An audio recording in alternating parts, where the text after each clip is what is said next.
जय श्री राम मित्रों, बहुत बहुत स्वागत है आप सभी का एक बार फिर से हमारे चैनल में।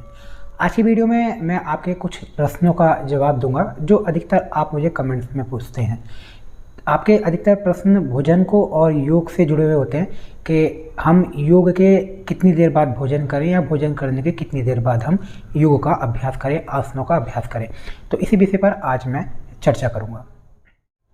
अगर आप योग का अभ्यास करते हैं तो भोजन की बहुत ही महत्वपूर्ण भूमिका होती है कि आप योग का अभ्यास के साथ साथ आपका भोजन कब और कैसे होना चाहिए, कितनी देर बाद होना चाहिए।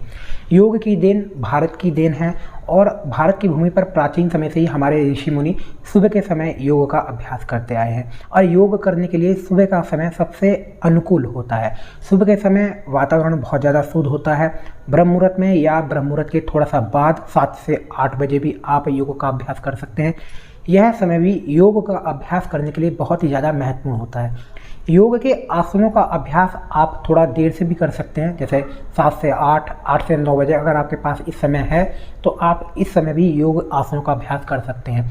योग आसनों का अभ्यास आप शाम के समय भी कर सकते हैं, पर प्राणायाम के लिए जो सबसे अनुकूल समय बताया गया है योग शास्त्रों में वो प्रातः काल का है, बिल्कुल सुबह के समय का है। ब्रह्म मुहूर्त का जो समय होता है वो सूरज के निकलने से 72 मिनट पहले तक का ब्रह्म मुहूर्त का समय माना जाता है। तो आप प्राणायाम का जो अभ्यास है वो सुबह के समय करें। आप थोड़ा सा देर से भी कर सकते हैं, 6 से 7 बजे भी प्राणायाम का अभ्यास कर सकते हैं। तो प्राणायाम के अभ्यास आप सुबह के समय करें। आसनों का अभ्यास आप सुबह के समय भी कर सकते हैं और शाम के समय भी कर सकते हैं। और अगर आप सुबह के समय योग आसनों का अभ्यास कर रहे हैं तो फिर आप तो सुबह खाली पेट ही रहेंगे, तो शौच आदि से निवृत्त होकर आप प्राणायाम का अभ्यास, आसनों का अभ्यास कर सकते हैं। पर अगर आप शाम के समय योग आसन का अभ्यास कर रहे हैं या किसी और समय आप योग के आसनों का अभ्यास कर रहे हो तो आपने जो भोजन किया है, कुछ खाया है और आप जब योग कर रहे हैं, आसनों का अभ्यास कर रहे हैं तो उसके बीच का जो अंतराल है वो कम से कम 5 से 6 घंटे का होना चाहिए। कम से कम 5 घंटे का अंतराल तो आप रखें ही कि जो हमारा भोजन आमाशय से पचकर आंतों की ओर चला गया हो। तो इतना अंतर आप योग आसनों का अभ्यास करते समय और भोजन के बीच रखें। साथ में अगर आप कोई द्रव पदार्थ पी रहे हैं, जैसे कि अगर आपने दूध पिया है, जूस पिया है, पानी पिया है या फिर आपने चाय पी है, तो इसका जो अंतर है योग करने का कम से कम 1 घंटा रखें। 1 घंटे पहले ही आपने कुछ पिया हो, उसके बाद ही आप 1 घंटे बाद ही योग आसनों का अभ्यास करें। अगला प्रश्न है कि हम योग आसन करने के कितनी देर बाद कुछ खाएं, भोजन करें या कुछ पिएं। तो देखिए, जब हम योग आसनों को करते हैं तो उस समय जो हमारे शरीर के आंतरिक अंग हैं, जो पाचक अंग हैं, वो बहुत ही ज़्यादा क्रियाशील हो जाते हैं। पाचन तंत्रों में रक्त का परिसंचरण तेज हो जाता है। तो आपके पाचन अंग हैं उनको सामान्य अवस्था में आने में थोड़ा सा समय लगता है।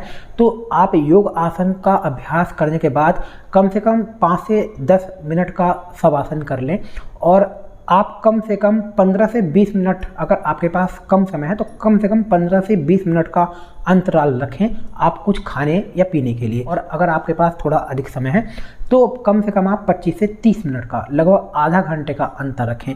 आप जब योग आसन अभ्यास कर लें तो आधा घंटे आप रुक जाएं और उसके बाद ही आप कुछ खाएं, भोजन करें या कुछ पिएं। अगर आप आधा घंटा रखते हैं तो ज़्यादा अच्छा रहेगा। पर अगर आपके पास कम समय है, अगर आप आधा घंटा नहीं रख पा रहे हैं तो कम से कम आपको 20 मिनट तो रखने ही चाहिए। 20 मिनट के बाद ही आप कुछ खाएं या पिएं। भोजन आपका हमेशा सादा होना चाहिए। हल्का मिर्च मसाले बहुत कम रखें और उसमें जो ऑयल यूज करते हैं वो भी अच्छा हो और कम मात्रा में आप भोजन में तेल का प्रयोग करें। तो आशा करता हूँ मित्रों कि आपके जो प्रश्न होते हैं आपको अपने प्रश्नों का उत्तर मिल गया होगा और आप इन सभी जो बातों का विशेष रूप से ध्यान रखें और आप सभी योग का अभ्यास करें। योग का अभ्यास आपको हमेशा स्वस्थ रखेगा, साथ ही आपको भयंकर से भयंकर बीमारियों से हमेशा भविष्य में भी बचा कर रखेगा। साथ ही योग आसन अभ्यास करने से, प्राणायाम का अभ्यास करने से, ध्यान करने से, ये सभी योग के अंग हैं। इनके अभ्यास करने से हमारे जो शरीर की इम्यूनिटी बढ़ती है, हमारी स्ट्रेंथ बढ़ती है, शारीरिक साथ में मानसिक स्वास्थ्य भी हमारा अच्छा होता है। शरीर और मन दोनों ही एक दूसरे से जुड़े हुए हैं, तो योग का अभ्यास इन दोनों को ही स्वस्थ रखता है और शक्तिशाली भी बनाता है।